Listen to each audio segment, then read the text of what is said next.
Bonjour à tous. Nous allons voir aujourd'hui comment dépouiller un questionnaire en utilisant les outils de base d'Excel. Pour créer un formulaire, vous pouvez par exemple utiliser Google Drive. Donc vous vous connectez, Nouveau, et vous choisissez Google Forms. Donc ici j'en ai déjà préparé un, avec en haut le titre général et un petit commentaire. Cette première question sera un menu déroulant avec 3 choix possibles et la réponse est obligatoire. Donc, tout simplement ici on choisit obligatoire ou non, liste déroulante, et vous ajoutez les différentes options. Deuxième question, c'est un tableau avec des boutons radio, donc il n'y a qu'un seul choix possible par ligne. Par contre, ça permet de répondre à 3 questions en une seule fois, donc qualité, méthode, organisation, et à chaque fois, ça va de pas du tout satisfait à très satisfait. Donc il faut choisir grille à choix multiples. Vous mettez les questions en ligne et les réponses possibles en colonne. À nouveau, on pourrait exiger une réponse par ligne. Ici, j'ai choisi la possibilité de ne pas répondre à cette question. Question classique avec 2 boutons radio, vous mettez vos options et obligatoire ou non. On arrive maintenant à ces questions qui sont embêtantes lorsqu'on veut les analyser. Ce sont les choix multiples, qu'on appelle également cases à cocher. C'est-à-dire que la personne peut choisir plusieurs réponses. Donc on va voir tout à l'heure comment dans Excel on peut analyser ce type de réponse. Et on peut également avoir une grille de cases à cocher. Par exemple ici, êtes-vous inscrit à d'autres formations? Donc la personne peut être inscrite à Angers pour Word et PowerPoint, mais elle peut être aussi inscrite à Nantes pour, par exemple, les 3 formations ici. Donc ça s'appelle grille de cases à cocher et vous mettez les informations en ligne et en colonne. Donc la création d'un formulaire est vraiment très simple avec Google. Il peut également y avoir des réponses courtes ou des paragraphes donc pour que les personnes puissent écrire sur plusieurs lignes. Donc on envoie le lien aux personnes concernées et vous aurez un résumé des réponses directement donc sur le site avec des camemberts, des histogrammes, la possibilité de copier le graphique, donc il suffit de cliquer, il est dans le presse-papier et donc vous ferez CTRL-V dans Word, dans PowerPoint ou autre. Donc le but de cette vidéo est de créer des graphiques personnalisés en fonction de ce que vous voulez montrer. Par exemple, obtenir un graphique comme ça avec des camemberts, des histogrammes, mais on voit qu'on a respecté une certaine charte graphique avec des couleurs orangées, marron, et surtout on pourra personnaliser les différents graphiques. Pour récupérer les données et les analyser avec Excel, vous cliquez sur cette icône. Il va alors vous proposer de créer un classeur avec les différentes informations. Donc nous, on ne veut pas travailler en ligne, mais on veut télécharger le fichier. Donc fichier, télécharger au format Excel. Vous l'enregistrez ou vous l'ouvrez directement avec Excel. Donc vous allez obtenir un fichier de ce type. Quand il y avait un menu déroulant, donc on a simplement la réponse qui a été choisie. Ici, on a les 3 réponses qualité, méthode, organisation à propos de la formation. Les boutons radio oui, non ou pas de réponse. Pour les points à améliorer, il s'agissait de cases à cocher, donc il peut y avoir plusieurs réponses possibles. Et c'est la même chose pour la grille avec les cases à cocher. Donc une personne peut être inscrite à Angers et vouloir suivre 2 formations, et en même temps être inscrite à Poitiers pour suivre une autre formation. Et j'ai rajouté une dernière question de type heure où on demande aux gens la durée du trajet pour venir à la formation. Donc il faut choisir heure dans le menu déroulant et vous tapez la question par exemple durée du trajet. Donc bien entendu les réponses peuvent être très différentes et donc il va falloir réussir à grouper ces informations. Concernant la mise en forme de ce tableau, soit ça n'a aucune importance puisque ce qui nous intéresse c'est uniquement ces graphiques-là. Éventuellement, vous pouvez donc dans Accueil choisir Mettre sous forme de tableau et ensuite prendre un modèle. Donc n'oubliez pas de bien cocher Mon tableau comporte des en-têtes. Ça permettra d'avoir un visuel avec par exemple ici des lignes de couleurs alternées. Donc le but est d'utiliser les outils de base d'Excel quelle que soit la version. Ça veut dire que je ne vais pas parler par exemple de Power Pivot, qui est un outil récent, mais on va utiliser quelques formules simples et je vous montrerai comment on peut répondre à certaines de ces questions en utilisant un tableau croisé dynamique. Alors commençons par trouver le nombre de participants. Pour ça, on va utiliser la fonction nbval qui va nous donner le nombre de cellules non vides dans une plage. Donc on écrit nbval, je vais mettre entre parenthèses, je retourne sur mes réponses. Donc là, 2 possibilités. Si vous avez mis le tableau sous forme automatique, donc avec les lignes en couleur, vous pouvez vous mettre juste en dessous la lettre de la colonne, donc pas sur le A, mais juste en dessous, et vous cliquez, et dans ce cas-là, il va reprendre le nom du tableau, donc ici il s'appelle tableau 1, au rotateur. Et vous voyez qu'il a pris toute la colonne sauf le titre. Donc si je ferme ma parenthèse et que je fais entrer, je vois qu'il y a 100 participants. Deuxième possibilité, toujours avec NBVal, vous sélectionnez cette fois-ci la colonne entière, donc il va marquer AA, donc toute la colonne. On ferme la parenthèse et on valide, et là on obtient 101 puisqu'il a compté également le titre. Donc on peut écrire ici -1 pour enlever la première ligne. Je vous mets la formule à côté pour cette version-là et pour la version où le tableau est mis sous forme automatique. Alors on va maintenant pouvoir compter combien de personnes ont suivi Excel, PowerPoint ou Word, une solution avec une formule ou une version alternative en utilisant un tableau croisé dynamique. Alors je vais commencer par la formule. Il faut compter combien de fois il y a le mot Excel dans la colonne B. Alors voici plusieurs techniques. Donc NBC qu'on va beaucoup utiliser dans cette vidéo, qui permet de compter des éléments s'ils vérifient une certaine condition, donc un certain critère. Donc on commence par nous demander où est la plage. Donc à nouveau, soit on clique sous le B et à ce moment-là il va marquer tableau 1, formation suivie, ou on choisit toute la colonne. Donc là je vais rester avec toute la colonne, point virgule, et maintenant il va demander quel est le critère. Donc le critère il est juste à côté, c'est Excel. Donc là il va marquer stat puisqu'on est sur la feuille stat avec A10. Maintenant, le stat qui est là n'est pas obligatoire puisque la formule est de toute façon sur la feuille stat. Donc soit vous laissez stat, soit vous l'enlevez, peu importe. Je ferme ma parenthèse et je valide. Donc en français, on va compter dans la colonne B ceux qui sont comme A10, c'est-à-dire comme Excel. Si vous étirez cette formule vers le bas et que vous regardez par exemple le contenu de cette cellule, on voit qu'il a à nouveau chercher dans la colonne B ceux qui étaient comme A11, donc comme PowerPoint. Ça, c'est une première possibilité. Deuxième possibilité, c'est de donner un nom aux 3 choix possibles en se mettant en haut à gauche au niveau de la barre de formule. Donc vous cliquez ici et vous mettez un nom assez simple, sans espace, sans accent. Donc par exemple ici, j'ai mis suivi res pour résultat. Donc quelle est la formation suivie? Alors quel est l'intérêt? C'est que maintenant je peux reprendre NBC.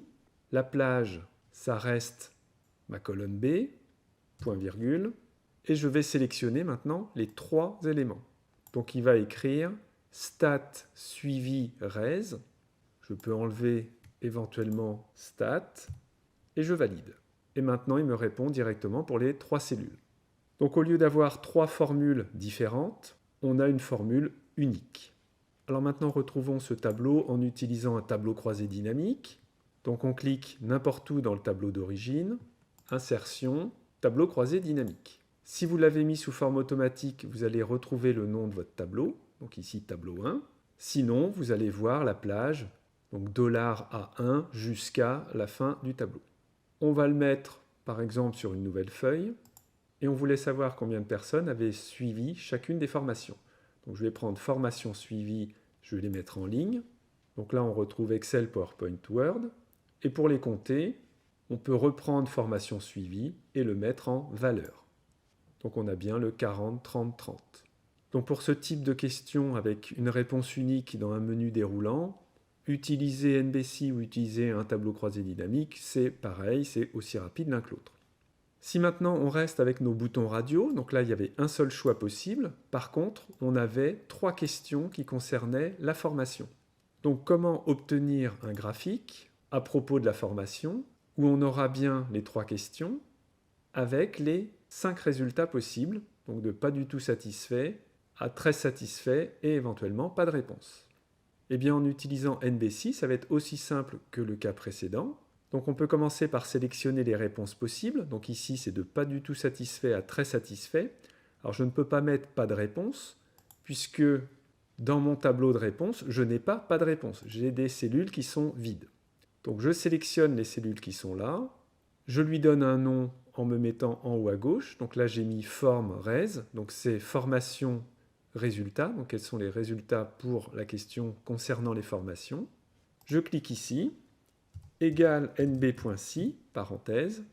La première question, c'était qualité des relations avec le formateur. Donc je vais dans mes réponses. À propos de la formation, qualité des relations. Donc là, je choisis, donc soit je clique sur le C, soit je clique juste en dessous. Alors vous voyez, si je clique juste en dessous, il va me remettre tableau 1 à propos de la formation, qualité des relations avec le formateur. Donc c'est pratique parce que c'est en français. Maintenant, ça nous donne une formule qui va être particulièrement longue. Si je clique sur C, je vais simplement réponse colonne C. Donc là, je vais me contenter de ça. Point virgule. Je retourne sur ma feuille stat et je vais sélectionner l'ensemble des 4 réponses. À nouveau, je vais enlever ici le stat, mais je vous disais que vous pouviez le laisser. Je valide et j'obtiens les 4 valeurs. Pour les 2 autres questions, comme les colonnes sont juste à côté, il suffit de prendre ces 4 cellules et d'aller les étirer vers la droite. Si je regarde la formule qui est maintenant à côté, il nous dit qu'il a regardé dans réponse colonne D et non plus la colonne C, toujours par rapport aux réponses possibles. Et de la même façon ici, il a regardé dans la colonne E. Comment savoir ceux qui n'ont pas répondu? Eh bien, ça correspond au nombre de participants moins tous ceux qui ont donné une réponse. Et ce sera la même chose pour les 2 à côté. Donc, comme on voit qu'on doit utiliser à chaque fois le nombre de participants, on va cliquer sur cette cellule et on va lui donner un nom. Donc, par exemple ici, j'ai mis total underscore res. Donc, quel est le nombre total de participants? Donc, l'intérêt, c'est que maintenant, si j'écris la formule égale le nombre de participants, il va me marquer total res. Et il ne va pas me marquer B5. Moins la somme de ce qui est ici. Donc la fonction c'est somme, entre parenthèses, et je sélectionne les cellules qui sont là. Donc soit il va vous écrire B16 jusqu'à B19, ou quelque chose comme ça, donc B16 avec un dièse. Je ferme ma parenthèse, et ça fait 28. On peut vérifier, si on sélectionne tout ça, tout en bas, vous verrez marqué somme égale à 100. Donc ça correspond bien aux 100 réponses. Cette formule-là, je vais l'étirer vers la droite. Donc ça fera bien le total des réponses moins la somme de ce qui est au-dessus. Et pareil pour celle-là. Si maintenant je veux faire une synthèse, savoir combien de gens n'étaient pas du tout satisfaits par rapport donc aux 3 réponses, c'est simplement la somme de ce qui est là. Donc là, on peut aller dans Accueil et puis à droite, Somme automatique. Donc il va proposer de faire la somme des 3 cellules. Je fais Entrer et je double-clique en bas à droite pour étirer sur toute la colonne. Donc ici, faire un tableau dynamique qui permettrait d'obtenir les mêmes valeurs, c'est nettement plus compliqué. Donc sur le graphique, on veut voir les questions, donc qualité, méthode, organisation. On veut voir les différents types de réponses et bien entendu les données. Ça veut dire qu'il faut que je sélectionne de cette cellule jusqu'à cette cellule-là. Il faut que les questions soient dans ma sélection, les réponses également, et les données. On va faire insertion histogramme et on va prendre le premier. On va obtenir cette disposition avec en légende les questions. Donc pourquoi pas, sauf que ici on avait exactement l'inverse. Les questions étaient là et en légende on avait les réponses. Donc ça c'est facile à régler. Il suffit dans création de graphique lui demander à intervertir ligne et colonne. Il suffira ensuite de changer le titre ou éventuellement de le supprimer et vous aurez terminé. Alors passons maintenant à une analyse qui paraît plus difficile. C'est celle où on demandait aux gens s'ils s'étaient inscrits dans une autre ville pour suivre une ou plusieurs formations.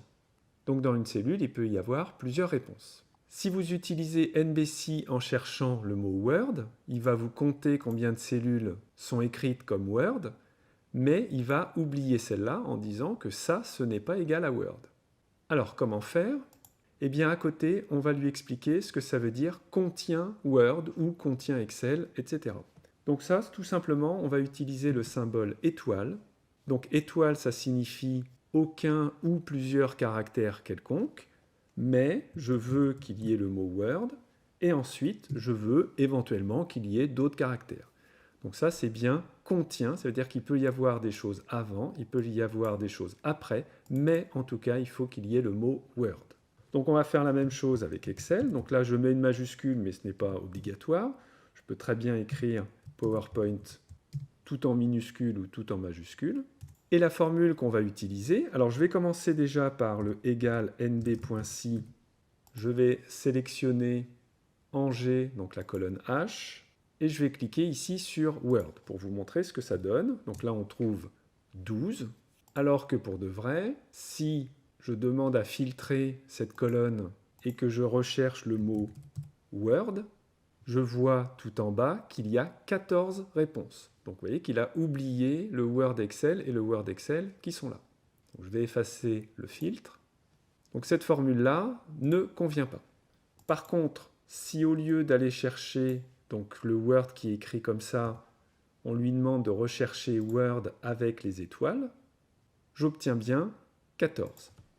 Donc voilà la formule, toujours NBC, toujours le numéro de colonne, mais ce qui va changer, c'est le critère, où ici on a rajouté donc les étoiles. Alors on peut aller un peu plus vite en donnant un nom aux 3 réponses possibles. Par exemple, un script résultat. Donc au lieu de prendre G24, je vais prendre la plage complète. Je fais entrer. Je retrouve bien le 14. Nantes, Poitiers sont dans les colonnes juste à côté. Ça signifie que ces 3 formules, je vais pouvoir les étirer vers la droite. Alors ici, pour les personnes qui n'ont pas répondu, il faut faire attention, puisqu'il ne faut pas compter le nombre de réponses. Par exemple, ici, on voit qu'il y a 3 réponses, alors que ça ne correspond qu'à 2 personnes. Donc il faut bien compter le nombre de cellules qui sont vides. Donc là, c'est un peu plus délicat, puisque si je fais NB vide et que je sélectionne toute la colonne en G, il va me répondre 1 million et quelques, puisque la plupart des cellules de la colonne sont vides. Donc dans cette situation, c'est beaucoup plus pratique d'utiliser l'autre technique qui consiste à cliquer juste en dessous le H pour sélectionner les données du tableau, et on voit que ça va bien s'arrêter à la ligne 101, et donc il ne va pas me compter les cellules vides qui sont en dessous. Je ferme ma parenthèse, et donc ça fait 56. Donc ici, il n'y a aucune raison que la somme fasse 100, puisqu'une personne a pu choisir plusieurs formations à Angers. D'ailleurs, on voit marqué 104 en bas. Si j'étire cette formule vers la droite, il faut que je regarde donc son contenu pour être convaincu qu'il a bien mis la ville d'à côté, donc ici Nantes, et pour celle-ci, il a bien mis Poitiers. Pour trouver les totaux, donc on a vu tout à l'heure, on fait somme automatique et on étire vers le bas. Il y a une autre technique un peu plus rapide, c'est de sélectionner déjà les 4 cellules et ensuite de faire somme automatique. Et vous avez directement la réponse. Alors passons au point à améliorer. Donc là, à nouveau, on a plusieurs réponses possibles puisque c'était des cases à cocher. Donc ce qu'il faut, c'est trouver des mots pertinents pour chacune des réponses. Donc par exemple ici, écoute. Pour celui-là, qualité, accueil. Et avec ces 3 mots-là, on va pouvoir compter le nombre de réponses. Donc comme tout à l'heure, je vais mettre à côté. Je vais écrire écoute, accueil, qualité. Alors pourquoi je ne mets pas qu'une étoile à droite? Ça voudrait dire que la réponse commence par qualité suivie de quelque chose. Et donc ça ne marchera pas, puisque par exemple, pour cette cellule, on voit que ça ne commence pas par qualité, mais ça commence par écoute, qualité, il est plus loin. Donc il faut bien que je précise qu'il peut y avoir quelque chose avant le mot qualité. On sélectionne les résultats possibles. Donc là, je vais l'appeler .res et j'écris ma formule, nb.si. Je sélectionne la colonne G et mes 3 critères. Pour la question sur la durée des trajets, on veut synthétiser les réponses sous la forme de 4 possibilités. Ceux qui sont arrivés en moins de 30 minutes, entre 30 minutes et 1 heure, et jusqu'à plus de 2 heures. Première technique, ça va être de rester avec les NBC. On pourrait également utiliser un tableau croisé dynamique, qui marcherait également avec des dates, si vous les regroupez par mois ou regroupez par trimestre. Ou alors de se rajouter une colonne à notre tableau, qui permettrait de savoir dans quelle classe il faut ranger cette réponse. Alors commençons par NBC. Alors par exemple, comment écrire que la personne a mis entre 30 minutes et 1 heure à venir à la formation? Ça veut dire que le temps est plus grand que 30 minutes et il est plus petit qu'1 heure. Donc là, on est coincé avec NBC, puisque NBC, on n'a qu'un seul critère. Par contre, il existe une autre fonction qui s'appelle NBCENS, pour un ensemble de conditions. Donc ce que l'on va faire ici, c'est mettre les bornes des possibilités.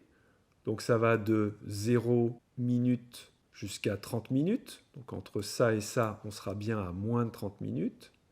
Ensuite, on met 1 heure. Donc on aura entre le 30 minutes et le 1 heure. Entre 1 heure et 2 heures. Et le plus de 2 heures, eh bien, on va mettre 24 heures ou éventuellement plus. donc ça correspondra à plus de 2 heures. Alors passons maintenant à la formule. Donc égale nb.si, mais je ne prends pas nbci, mais celle du dessous, nbci ans. Donc il va nous demander une plage avec un certain critère, et on pourra enchaîner avec une autre plage et un autre critère. Alors ici, donc la plage, ça sera tout le temps la durée du trajet, donc je vais sélectionner K, point virgule, et pour le critère, donc je vais enlever à nouveau stat, j'ouvre des guillemets, et je lui explique qu'il faut être supérieur ou égal, je ferme mes guillemets, à cette cellule-là. Donc il ne faut pas que je clique directement ici, mais il faut que je rajoute « et ». Ça, c'est pour coller le symbole qui est là, donc supérieur ou égal, avec la cellule qui est à côté. Donc avec ici C36. Donc à nouveau, j'enlève les stats pour que ce soit un peu plus clair à la lecture. Si je m'arrête ici et que je valide, je retrouve 100, ça veut dire que tout le monde est venu en au moins 0 minutes. Donc là, pas très intéressant ici. Donc pour l'instant, on a quelles sont les réponses dans la colonne K qui sont supérieures ou égales à la valeur C36, donc à la valeur ici 0. Donc on va continuer, point virgule, on reprend la colonne durée des trajets, point virgule, j'enlève à nouveau mon stat, entre guillemets, il faut que ce soit moins de 30 minutes, donc que ce soit plus petit, donc entre guillemets inférieur, et je colle ce symbole avec la valeur qui est là. Si je fais entrer, il n'y a maintenant plus que 6 personnes qui sont arrivées en moins de 30 minutes. On peut vérifier en utilisant le filtre, donc je clique ici, inférieur à 0,2.30. On voit qu'il y a 6 réponses. Donc la formule qu'on vient de trouver utilise donc ces deux cellules-là. Donc si j'étire vers le bas, il va utiliser donc les deux cellules ici, les deux cellules ici et les deux cellules ici. Donc là, j'ai simplement à double-cliquer pour étirer ma formule. Alors si on voulait utiliser un tableau croisé dynamique, donc je vais retourner dans mon tableau initial, insertion tableau croisé, donc toujours avec mon tableau complet, et je vais le mettre sur une nouvelle feuille.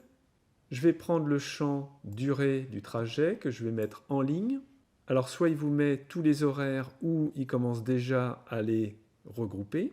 Et il faut que je compte. Donc pour compter, peu importe, on va prendre par exemple horodateur et on va le mettre en valeur. Donc cette technique, comme je vous disais, fonctionne également avec des dates. Donc soit vous voyez toutes les dates, soit il a commencé à les regrouper par mois ou par année. Donc si vous voulez faire un regroupement personnalisé, vous prenez n'importe quel élément qui est en ligne, clic droit et vous choisissez grouper. Si vous avez une erreur, ça veut dire qu'il y a une des informations dans la colonne qui n'était pas une vraie heure. Donc à ce moment-là, il faut corriger dans le tableau initial. Sinon, donc, vous obtenez une fenêtre comme ça. Et là, vous pourrez choisir, par exemple, de regrouper par heure. Si vous faites CTRL, vous pouvez rajouter, par exemple, les minutes. Et si c'était des dates, par jour, par mois, par année. Alors, on aurait pu également utiliser recherche V. Donc, je vais prendre le tableau qui est là, que je vais copier. Et je vais aller le coller, par exemple, ici. Et les différentes réponses, je vais les mettre à côté. Donc là, je vais enlever le 24 heures qui ne va pas servir. Je vais ajouter une nouvelle colonne que je vais appeler classée donc durée, la durée du trajet. Et le but, c'est qu'ils me disent où se situe le 5h02 dans ce tableau-là. Donc 5h02, il est après le 2 heures, donc il doit me renvoyer plus de 2 heures. Et le 40 minutes, il est entre 30 minutes et 1 heure, donc il faudrait qu'il me renvoie de 30 minutes à 1 heure. Comme toujours, pour que les formules soient plus simples à lire par la suite, n'hésitez pas à donner des noms à vos tableaux. Donc ce tableau-là, qui lui ne doit pas bouger, c'est la traduction entre les temps et les phrases en français. Je sélectionne tout ça, je vais en haut à gauche et je lui donne un nom, par exemple, temps trajet. Alors c'est parti pour la fonction recherche V, donc qui est une fonction un peu compliquée puisqu'il y a plusieurs paramètres. Donc ça s'écrit recherche V. Il va demander quelle valeur on cherche. Eh bien c'est le 5 heures 2 minutes, donc la durée du trajet, point virgule. Où ça? Eh bien dans notre tableau de conversion qui s'appelle temps trajet, point virgule. Ensuite il va nous dire, une fois que j'ai trouvé votre 5h02, qu'est-ce que vous voulez comme colonne? Moi, je veux ce qu'il y a dans la colonne 2, là où j'écris le texte en français. Donc je mets 2, point virgule. Et est-ce que vous m'autorisez des correspondances approximatives ou est-ce qu'il faut vraiment que je trouve 5h02? Alors évidemment, 5h02 n'étant pas dans le tableau, on va autoriser les correspondances approximatives. Donc on tape vrai ou 1 et on ferme la parenthèse. Donc il va nous rechercher la durée du trajet dans ce tableau-là. Il va nous dire ce qu'il y a dans la colonne 2 et on autorise les valeurs proches. Je fais entrer et on voit qu'on a donc transformé les différentes durées en des phrases en français. Donc à partir de là, ce serait facile de faire un petit tableau dynamique ou d'utiliser NBC pour savoir combien de fois il y a le texte plus de 2 heures ou les autres. Donc je peux le faire à côté, égale nb.si. Je sélectionne cette nouvelle colonne et je me demande combien il y en a qui sont comme moins de 30 minutes. Donc il me retrouve le 6, et si j'étire vers le bas, j'ai bien le 9, le 18 et le 67. Dernier tableau, on veut trouver le total de satisfaction par formation. Donc pas du tout satisfait jusqu'à très satisfait, sachant que le pas du tout satisfait peut provenir de la qualité avec le formateur, de méthode utilisée ou de l'organisation. Donc on va déjà remplir les cases qui sont ici. Donc pas du tout satisfait, pas du tout satisfait, pas du tout satisfait. Et donc la cellule qui est là sera la somme des 3 qui sont à droite. Alors comment trouver le contenu de cette cellule? Il faut que la personne ait suivi la formation Word et qu'en qualité, elle ait choisi pas du tout satisfait. Donc comme il y a 2 conditions, on va utiliser NBC ans. On sélectionne les 3 cellules qui sont là, on peut leur donner un nom, donc là j'ai appelé satis résultat. Comme les réponses pour qualité, ça peut être une des 4 qui sont ici, eh bien je vais donner également un nom à ces 4 cellules. Donc je vais l'appeler qualit, donc sans mettre d'accent, res, et je vais pouvoir passer à la formule. Donc égal nbc ans. La plage, donc on peut commencer par les formations, donc ça c'est la colonne B, point virgule, et je sélectionne mes formations. Donc là il va compter si dans la colonne B, il voit que ça correspond à Word, point virgule, et maintenant c'est par rapport à la qualité de la relation avec le formateur. Donc ça c'est la colonne à côté, point virgule, et je vais sélectionner les réponses possibles.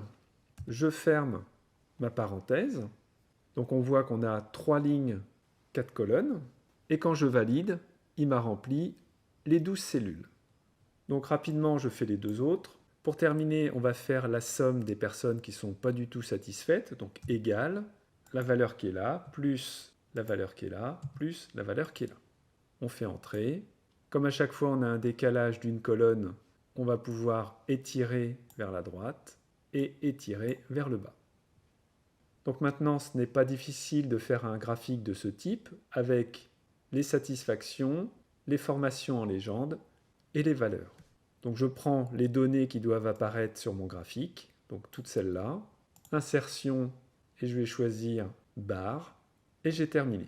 Voilà, à bientôt.